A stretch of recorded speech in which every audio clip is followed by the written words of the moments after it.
So the next group is Nathaniel and Wade, and they're going to be looking at ways to do energy efficiency education and action in schools on Mount Desert Island.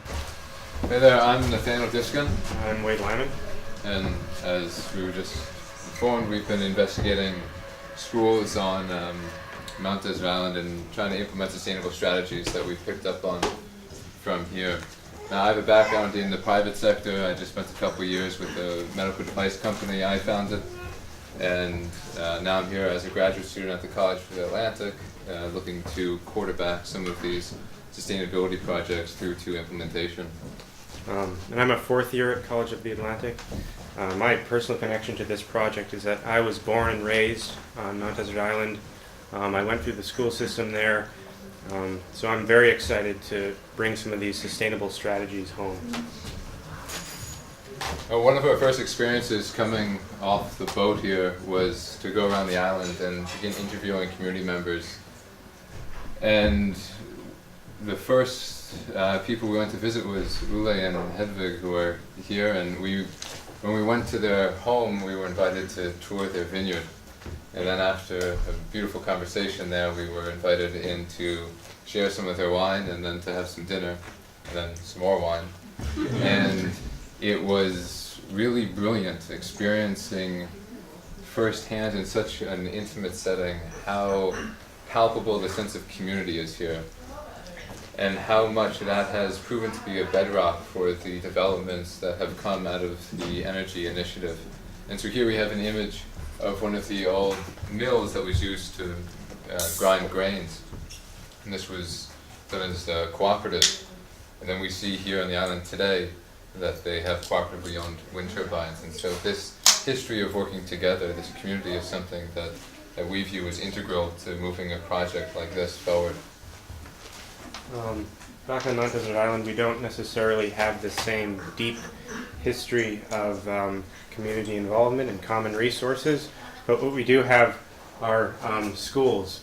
And so Nathaniel and I sort of see schools as a place where the community comes together and invests in the future. Therefore we see it as sort of a foothold for sustainable development going forward. Every morning we've been biking over here to the Energy Academy. This is a really beautiful space to work in. And while we've been here, we've gotten to listen to lectures from both Soren and Milena and other faculty from the Academy. And we've gotten to ground ourselves in our project with such abundant resources.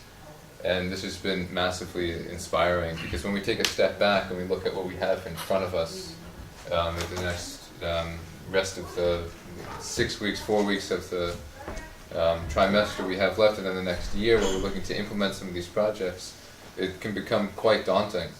But while we're here and while we're working here and collaborating, whether it's in our groups or as teams or in a big circle here, just the entire community, we get to look to someone who's already done this, and that can be massively inspiring.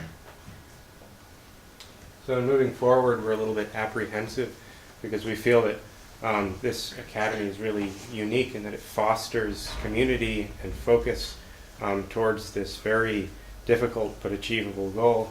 And so with respect to schools, we've developed a framework that Nathaniel will share with you. Yeah, so in moving forward, we think it's really important to remain focused, to have a goal, and then to get there. And so something we put together just to act as a roadmap for ourselves as much as marketing materials for other people is an infographic like this. And this is something that we can now send around and people will know what we're doing. But it's also for us that when we return back to the States, that we can maintain and retain some of this momentum that we've built while we've been here. It's just been really an incredible experience, and we want to thank you very much for having us. Thank you.